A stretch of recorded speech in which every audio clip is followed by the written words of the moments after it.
Israel और गजा के बीच चल रहा कॉन्फ्लिक्ट अब और ज्यादा कॉम्प्लिकेटेड हो गया है, अब और ज्यादा सीरियस हो गया है। आज हम इसी मुद्दे पर बात करेंगे, जहां हाल ही में जेरूसलम में एक बड़ा शूटिंग अटैक हुआ है। ये घटना 8 सितंबर 2025 को पश्चिमी जेरूसलम में रामोट जंक्शन पर हुई, जहां 2 हमलावरों ने बस स्टॉप पर खड़े लोगों पर गोलियां चला दी। इस अटैक में 5 से 6 लोग मारे गए हैं और 10,000 लोग घायल हुए हैं। इजरायली पुलिस ने इसे टेरर अटैक बताया है। जवाबी कार्रवाई में दोनों हमलावर मारे गए हैं।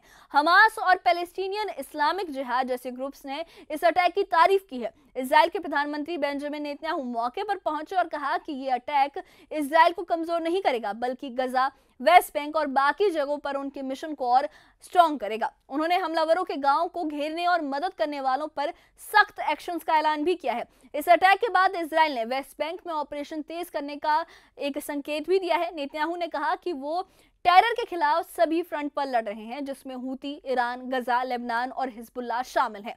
वो अपने ऑपरेशन को और तेज करेंगे। ये जो इंसिडेंट है, ये ऐसे वक्त में हुआ है जब इजराइल गजा पर 100% कब्जा करने की पूरी कोशिश कर रहा है।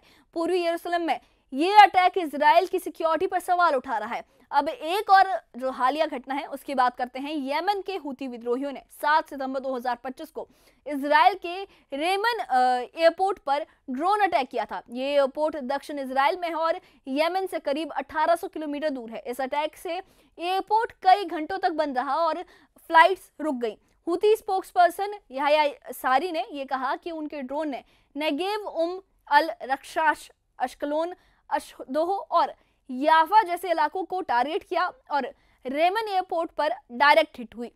इजराइल का आयरन डोम और बाकी डिफेंस सिस्टम इस ड्रोन को रोकने में नाकाम रहा। कोई सायरन भी नहीं बचा। अगले दिन इजराइल ने 3 और हूती ड्रोन जो है उन्हें इंटरसेप्ट किया। ये अटैक हूती की तरफ से गजा में हमास के सपोर्ट में किया गया था। ये अटैक यमन पर इजराइल के हाल ही के स्ट्राइक का भी जवाब है। 28 अगस्त 2025 को इजराइल ने यमन पर अटैक किया था, जिसमें यमन के प्रधानमंत्री और 9 मंत्रियों की मौत हुई थी। इस झटके के बाद यमन की राजधानी सना में लाखों लोग इकट्ठा हुए और इजराइल के खिलाफ शक्ति प्रदर्शन किया। ईद मिलादुन्नबी के मौके पर भी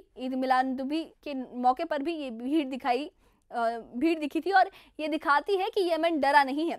हूती सरकार का मैसेज है कि अगर 10 कमांडर मारे जाएंगे तो 10,000 तैयार हो जाएंगे। इजराइल ने अपनी सिक्योरिटी मजबूत करने के लिए नया सर्विलेंस सैटेलाइट लॉन्च किया है, जो पूरे पश्चिम एशिया पर नजर रखेगा। इजराइल के डिफेंस मिनिस्टर इजराइल कॉटेज ने यह कहा है कि ये सैटेलाइट इजराइल की तकनीक और क्षमता को दिखाता है। वहीं अमेरिका के राष्ट्रपति डोनाल्ड ट्रंप ने गजा पर एक डील की बात की है। 7 सितंबर 2025 को उन्होंने ये कहा कि जल्द ही गजा पर समझौता हो सकता है। ट्रंप ने हमास को लास्ट वार्निंग दी है और कहा है कि इजराइल ने उनके टर्म्स जो है वो एक्सेप्ट कर लिए हैं। अब हमास की बारी है। उन्होंने बताया कि हमास के पास करीब 20 से कम हॉस्टेज हैं, क्योंकि कुछ मर चुके हैं और करीब 38 बॉडीज हैं। ट्रंप ने कहा कि ये समस्या मिडिल ईस्ट, इजराइल और सबके लिए सॉल्व करनी है। हमास ने यह कंफर्म किया कि उन्हें यूएस से आइडियाज मिले हैं, लेकिन इजराइल ने अभी कमेंट नहीं किया है। इजराइल ने फॉरेन मिनिस्टर गिडियन सार ने यह कहा है, इजराइल के फॉरेन मिनिस्टर ने यह कहा है कि इजराइल ने ट्रंप का प्रपोजल एक्सेप्ट किया है। अब गजा की सिचुएशन को देखते हैं। इजराइल गजा पर हरिकेन जैसे स्ट्राइक कर रहा है ताकि हमास सरेंडर करे। 8 सितंबर 2025 को इजराइल ने गजा सिटी में कई बिल्डिंग्स पर अटैक किया, जिसमेमें कम से कम 15 लोग मारे गए। कुल मौतें अब तक जो है वो 64,522 से ज्यादा हो गई हैं और 1,63,096 लोग घायल हैं। हजारों लोग मलबे के नीचे दबे हो सकते हैं। इजराइल ने गजा सिटी के लोगों को इवैक्यूएट करने का ऑर्डर भी दिया है। डिफेंस मिनिस्टर इजराइल कॉटेज ने कहा है कि गजा के आसमान में हरिकेन आएगा। पिछले कई दिनों में 3 हाई राइज टावर बॉम्ब किए गए हैं। यूएन एक्सपर्ट्स ने कहा है कि गजा में फेमाइन और जेनोसाइड हो रहा है और जनरल असेंबली को रिस्पांस देना चाहिए। गजा में 63,000 से ज्यादा मौतें हो चुकी हैं और 25% जमीन पर 20 लाख लोग भूख और बमबारी से तड़प रहे हैं। इजराइल का कहना है कि वो हाई राइज में छिपे टेररिस्ट को टारगेट कर रहे हैं। ईरान की तरफ से चेतावनी आ रही है। ईरान के सुप्रीम लीडर अयतुल्लाह अली खामनी ने कहा है कि सभी देशों को इजराइल से इकोनॉमिक और डिप्लोमेटिक टाइज कट करने चाहिए, खासकर मुस्लिम देशों को। उन्होंने कहा कि इजराइल को और अलग थलग करना चाहिए क्योंकि गजा में जो बमबारी हो रही है उसे बर्दाश्त नहीं किया जा सकता। खामनेई ने इजराइल को जालिम बताया है और कहा है कि वो दुनिया में सबसे अलग थलग सरकार है। ईरान कह रहा है कि उसने 12 दिन की जंग में अपनी पूरी ताकत इस्तेमाल नहीं की और अगर दोबारा अटैक हुआ, दोबारा कॉन्फ्लिक्ट हुआ ईरान और इजराइल के बीच, तो इजराइल की पूरी तबाही होगी। ईरान के जर्नल्स तेल अवीव और हाइफा पर मिसाइल अटैक की वार्निंग दे रहे हैं। इजराइल के सामने अब 4 बड़े फ्रंट एक्टिव हो गए हैं। पहला गजा, जहां 100% कब्जा नेतन्याहू का लक्ष्य है, उनका टारगेट है। दूसरा यमन, जहां हूती बैलिस्टिक मिसाइल फायर कर रहे हैं। तीसरा लेबनान, जहां हिजबुल्लाह के साथ टेंशन है और इजराइल ग्राउंड ऑपरेशन में फेल हुआ है। हिजबुल्लाह के लीडर नईम कासिम ने लेबनान सरकार को अल्टीमेटम दिया है। और चौथा है ईरान, जहां टेंशन बहुत ज्यादा बढ़ चुकी है और सीज फायर का कोई मतलब नहीं रहा है क्योंकि लगातार जो है इन दोनों के बीच जो टेंशन है वो क्रिएट होती जा रही है।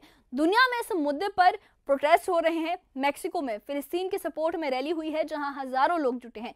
मेक्सिको सिटी के जोकालो स्क्वायर पर करीब 1,80,000 लोग आए और गजा में बमबारी का विरोध भी किया। वो एक फिलिस्तीन देश बनाने की मांग कर रहे हैं। गजा से आए लोगों को स्टेज पर बुलाया गया। ये वीडियो सोशल मीडिया पर भी काफी वायरल हुआ है। ये जंग अब सिर्फ 2 पक्षों की नहीं रह गई, ये ग्लोबल इशू बन गई है जहां मौतें बढ़ रही हैं, इकोनॉमी इंपैक्ट हो रही है और सिक्योरिटी का खतरा है। ट्रंप की डील से क्या निकलेगा ये देखना होगा। सैंक्शंस, डिप्लोमेसी और मिलिट्री एक्शन से ही सोल्यूशन निकल सकता है। गजा में फेमाइन और जेनोसाइड जैसे इश्यूज पर यूएन को एक्टिव होना चाहिए और ये जो सिचुएशन है काफी कॉम्प्लिकेटेड है जहां आम लोग सबसे ज्यादा इंपैक्ट हो रहे हैं। इस बारे में आपकी क्या राय है, हमें कमेंट बॉक्स में अपनी राय जरूर बताइए और इससे जुड़े अपडेट्स के लिए और ऐसी ही खबरों के लिए हमारे चैनल के साथ बने रहिए। हमारे चैनल को सब्सक्राइब करिए। शुक्रिया।